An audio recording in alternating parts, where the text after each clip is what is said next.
చాలామంది కష్టాలు వస్తున్నాయంటే భయం పడుతూ ఉంటారు. కానీ కష్టాలకి మనం భయపడడం అది మన పిరికితనానికి ఒక నిదర్శనం. కష్టం వచ్చిందంటే సుఖం పక్కనే ఉంటుంది. అలాగే 3, 4 కష్టాలు వచ్చాయనుకోండి, అదే అలవాటైపోతుంది. కష్టం కూడా సుఖంగా ఉంటుంది. అలాగే ఎప్పుడు కూడా స్వామి మాలలో ఉన్నటువంటి స్వాములు, అయ్యప్ప స్వాములు కానీ, భవానీలు కానీ తెల్లవారుజామున లేచి 2, 3 రోజుల వరకు చన్నీటి స్నానం చేస్తూ ఉంటారు. కొంచెం కష్టంగా అనిపిస్తుంది. కానీ 4వ రోజు నుంచి కూడా చక్కగా ఆ చన్నీళ్ళు కూడా వేడి నీళ్ళలాగే అనిపిస్తాయి అన్నమాట. అంటే అలవాటు అయిపోతుంది. కాబట్టి కష్టాలు వస్తే ఎవరు కూడా దిగులు చెందవద్దు.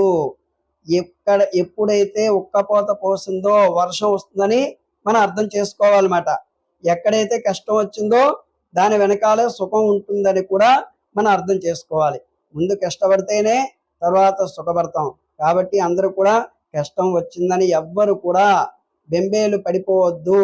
ఆ కష్టాన్ని ఎదుర్కోగల శక్తి సామర్థ్యాలు భగవంతుడు మనకి ప్రసాదించాడు కనుక ఆ కష్టాన్ని కూడా